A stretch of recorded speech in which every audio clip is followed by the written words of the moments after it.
For centuries, whales have been revered in Japan, providing food and fuel for coastal cultures.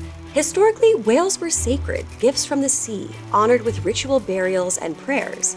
But there are apparently a few whales who didn't get the memo. Meet the Baky Kujira, a ghostly whale skeleton that brings misfortune and famine. Why would a treasured and worshipped creature return as an omen of disaster? In a country full of centuries-old yokai stories, the Baky Kujira didn't appear until the late 20th century, as Japan and the world reckoned with the devastation of industrial whaling. Was the Baky Kujira just a ghost story or a warning of ecological collapse? And now, as climate change and harmful human habits threaten whales in new ways, could the Baky Kujira be coming for us next?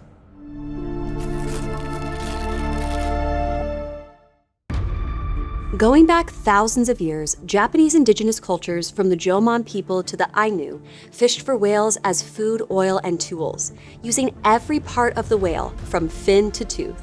They connected whales to their spiritual traditions, often seeing them as a manifestation of Ibisu, the god of fishermen and luck. Every whale carcass that washed ashore was a gift from the great whale god. Whale dreams are also part of Japanese folklore, where a whale appears, commanding the dreamer often to spare its life.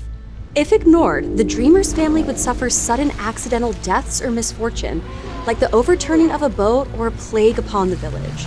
These spiritual beliefs stem from an appreciation and respect for a natural balance between humans and whales. Japanese whaling cultures practiced death rituals for their catches. Some of the whale bones were ceremoniously buried in whale graves. Buddhist names for the whales were recorded in a death register for use in prayer. This was a ritual not only for whales that were hunted, but also for any whale corpses that washed ashore. The Japanese people saw themselves as responsible for the afterlives of the whales. Seasonal ceremonies ensured the whales' peaceful rest. In Japanese religious beliefs, beings who died tragically or without proper burial can become vengeful or wandering spirits. This applies not only to humans, but animals as well, like whales. Whale hunting in the 16th and early 17th century was more opportunistic than predatory. Only whales that wandered into shallow waters were hunted. Whales were an integral part of Japanese coastal communities, and yet there are no ancient historical accounts of the Baky Kujira. That's notable given that yokai have been documented since at least the 8th century. Through the 17th and 18th centuries, the development of organized whaling techniques like using nets increased efficiency and turned whaling from a sustainable local practice into a vital industry for coastal regions. Toward the end of the 18th century, steam-powered ships and harpoon cannons transformed Japan's whaling industry into a full-scale industrial enterprise. This allowed whalers to catch larger numbers and target species that were once too fast to hunt. Whales were used to produce soaps, lubricants, materials for umbrellas and hoop skirts, carriage springs, and most notably, oil. The whaling industry exploded, reaching its global height in the 1960s. Unregulated hunting, industrial processing, and high demand drove whale harvesting to unprecedented levels. By 1965, upwards of 80,000 whales were killed annually, with an estimated almost 3 million whales killed in the 20th century alone. Some whale species were depleted by up to 90%. The world began to take notice. By the late 1960s, scientists and conservationists began to raise alarm bells about extinction risks. Enter the Baky Kujira. In 1969, legendary manga artist Shigeru Mizuki wrote about a mysterious skeletal whale. Mizuki set his story long ago in the Oki Islands on a dark and stormy night. The skies suddenly filled with strange birds and the waters swarmed with odd species of fish. As the rain poured and heavy waves crashed against the rocks, local fishermen spotted an enormous shape moving offshore. Experience told them something this large could only be a whale, and a massive one at that. Excited by the opportunity, the fishermen gathered their weapons and headed out into the turbulent sea. But as the fishermen approached, harpoons ready, something strange happened. They hurled a harpoon, but instead of striking flesh, the weapon passed straight through the beast, as if it wasn't there. As the fishermen looked closer, they realized the horror swimming in front of them wasn't a whale at all, at least not a living one, but instead a giant swimming skeleton, a whale's ghostly remains gliding through the water. With the tide, the Baky Kujira and other strange creatures silently disappeared back into the deep sea, leaving a lasting, mysterious curse for the villagers. Soon after the strange sighting, the villagers experienced a series of hardships. Some say fire and plague followed in the Baky Kujira's wake. This is Shigeru Mizuki's original drawing of the Baky Kujira. We can see the very creepy whale skeleton that actually appears to have some teeth, which gives it an additional eerie quality, and one person trying to harpoon the ghost whale, obviously very unsuccessfully. It's unclear whether Mizuki based Baky Kujira on an older oral legend, or if he introduced the ghost whale as a completely original idea. Regardless, his depiction of the whale skeleton became the dominant identity for Baky Kujira. I have to ask, was there a deeper significance to why Baky Kujira took the form of a ghostly skeleton?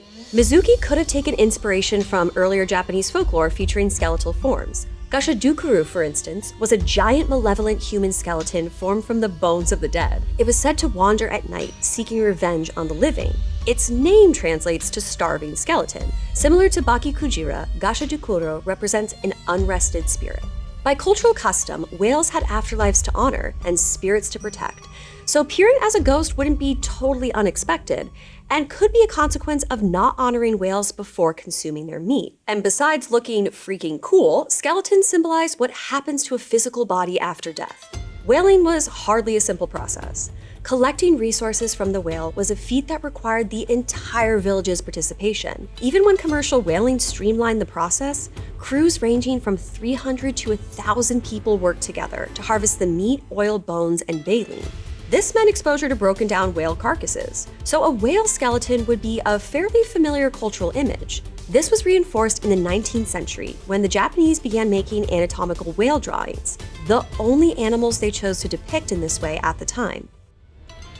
After the peak of whaling in the 1960s, both Japan and the rest of the world saw dramatic shifts in whaling policies. The Marine Mammal Protection Act of 1972 helped halt the mass hunting of whales and dolphins. By 1975, Greenpeace had launched anti-whaling protests, bringing international attention to the issue. The declining whale populations and growing public support for conservation prompted the International Whaling Commission to ban commercial whaling in 1982. Since then, the ban has been an area of contention and controversy for numerous countries. Japan left the IWC in 2019. Despite that, since the ban, populations of humpback, bowhead, and fin whales began to rebound.